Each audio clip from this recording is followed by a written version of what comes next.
राधे राधे दोस्तों, आपका मेरे चैनल महादेव स्टेटस 17 पे स्वागत है। आज मैं आपको सुनाऊंगी कार्तिक मास व्रत कथा अध्याय 7, जिसको सुनने से घर में सुख समृद्धि और अनेक पापों से छुटकारा और मोक्ष की प्राप्ति होती है। तो कथा को जरूर सुने। नारद जी ने कहा, हे राजन, कार्तिक मास में व्रत करने वालों के नियमों को संक्षेप में बताता हूँ, उसे आप सुनिए। व्रतिये को सब प्रकार के असीम मांस, उड़द, राई, खटाई तथा नशीली वस्तुओं का त्याग कर देना चाहिए। व्रतिये को दूसरे का अन्न ग्रहण नहीं करना चाहिए, किसी से दोष नहीं करना चाहिए और तीर्थ के अतिरिक्त अन्य कोई स्थान नहीं जाना चाहिए। देवता, वेद, ब्राह्मण, गाय, व्रती नारी, राजा तथा गुरुजनों की निंदा भी नहीं करनी चाहिए। व्रतिये को दाल, तिल, पकवान व दान किया हुआ भोजन ग्रहण नहीं करना चाहिए। किसी की चुगली, निंदा भी नहीं करनी चाहिए। किसी भी जीव का मांस नहीं छूना चाहिए। पान, कत्था, चूना, नींबू, मसूर, बासी तथा जूठे अन्न का भी प्रयोग नहीं करना चाहिए। गाय, बकरी तथा भैंस के अतिरिक्त अन्य किसी पशु का दूध नहीं पीना चाहिए। कांसे के पात्र में रखा हुआ पंचग्रह, बहुत छोटे घड़े का पानी तथा केवल अपने लिए ही पका हुआ अन्न प्रयोग करना चाहिए। कार्तिक माह का व्रत करने वाले मनुष्य को सदैव ब्रह्मचर्य का पालन करना चाहिए।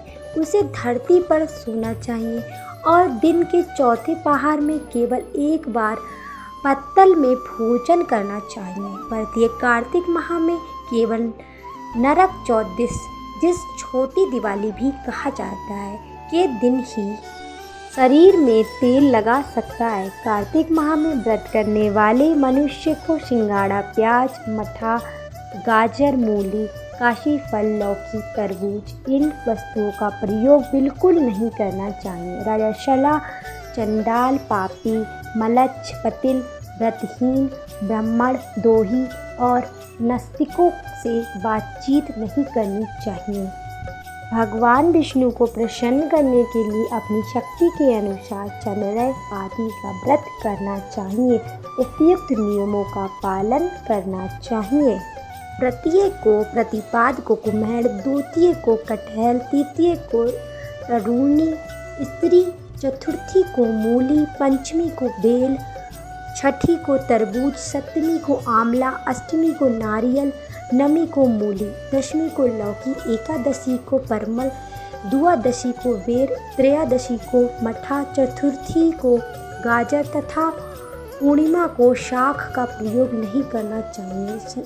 रविवार को आंवला का प्रयोग नहीं करना चाहिए। कार्तिक माह में व्रत करने वाला मनुष्य यदि इन शाखों में से किसी शाख का सेवन करना चाहे तो पहले ब्राह्मण को देकर ग्रहण करें। यही विधान मास माह के व्रत के लिए भी है। देवोत्थानी एकादशी में पहले कही गई विधि के अनुसार नित्य जागरण, गायन, वादन आदि करना चाहिए। इसको विधि पूर्वक करने वाले मनुष्य को देखकर यमदूत ऐसे भाग जाते हैं जैसे सिंह की गर्जन से हाथी भाग जाता है।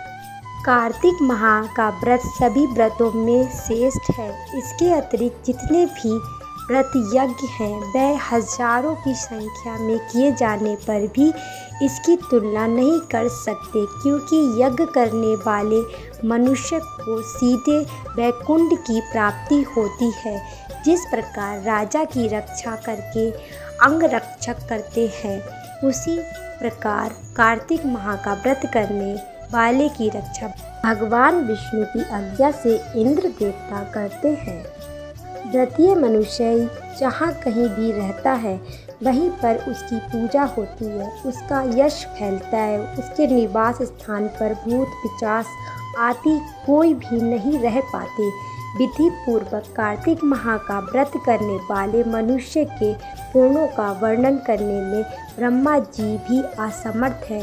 यह व्रत सभी पापों को नष्ट करने वाला, पुत्र पौत्र प्रदान करने वाला और धन धान्य की वृद्धि करने वाला है। बोलिए जय विष्णु भगवान की। अगर कथा अच्छी लगी हो तो लाइक शेयर एंड सब्सक्राइब जरूर करें। जय विष्णु भगवान की।